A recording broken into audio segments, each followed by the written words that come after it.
Assalamualaikum warahmatullahi wabarakatuh. Saya Vina Yuni Astuti, NIM 43002000174, kelas 2F, Prodi Psikologi Islam. Di sini saya akan memaparkan materi yang berjudul Strategi Dakwah Wali Songo, yang ini merupakan tugas ujian akhir semester mata kuliah studi Islam Indonesia.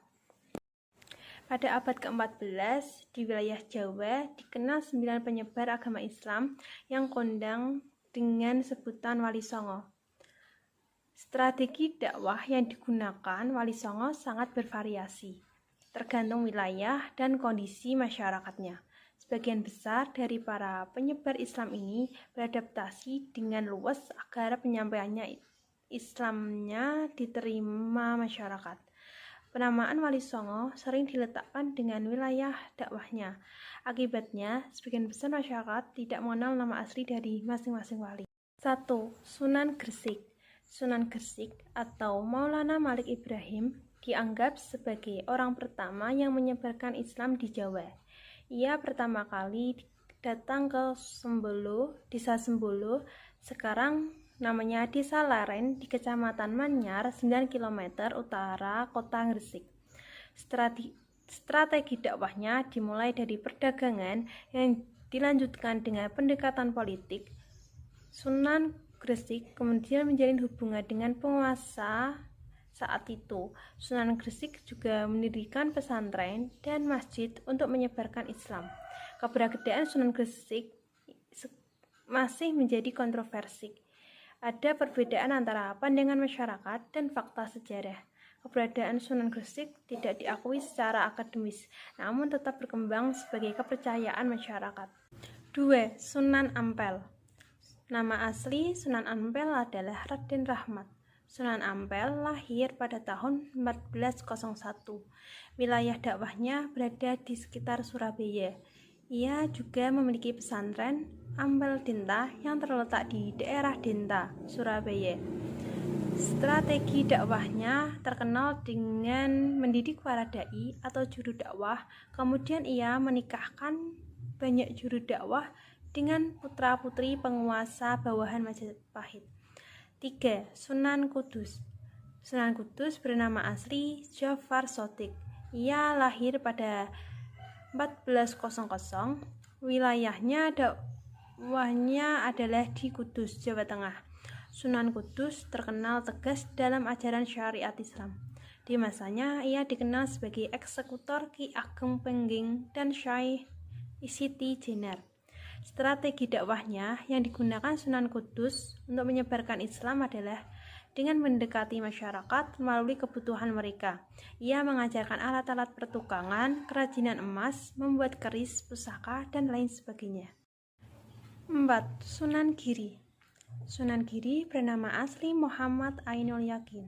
Ia lahir pada tahun 1442.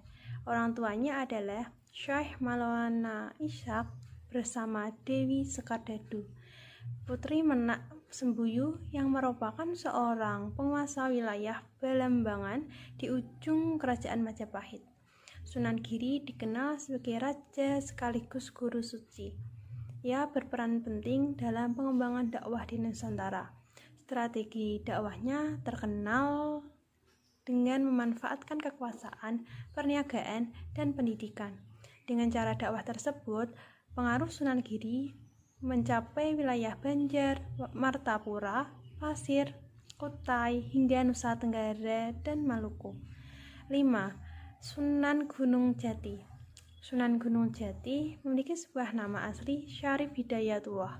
Ia lahir pada tahun 1448 di Kairo, Mesir.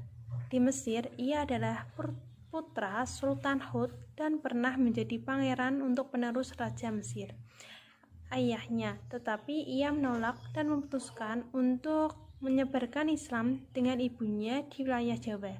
Strategi dakwah yang dilakukan Sunan Gunung Jati adalah dengan memperkuat kedudukan politik.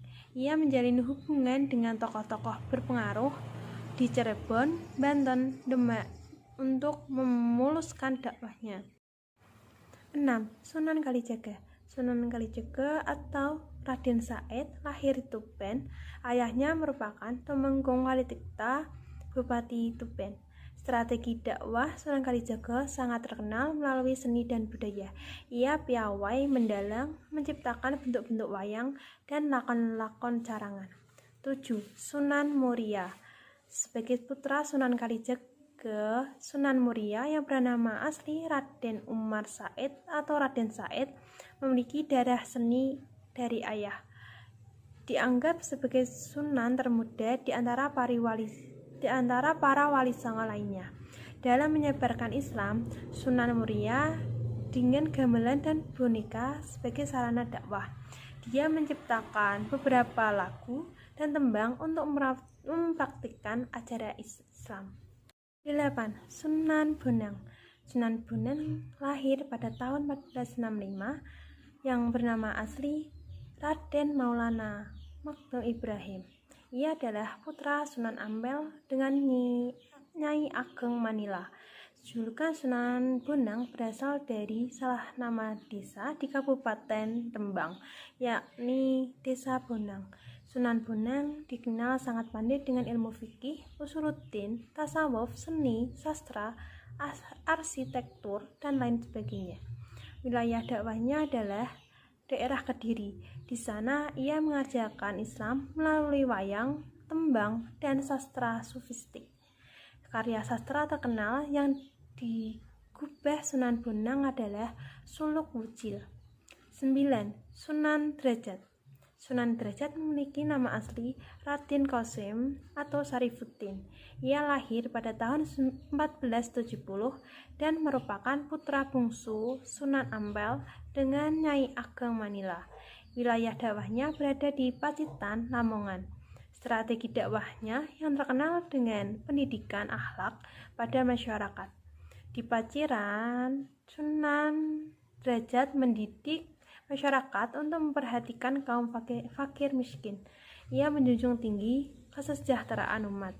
Selain itu, Sunan Derajat juga dikenal dengan pengajaran teknik membuat rumah dan tandu. Itu dia materi strategi dakwah Wali Songo yang dapat saya paparkan. Kurang lebihnya saya mohon maaf. Wassalamualaikum warahmatullahi wabarakatuh.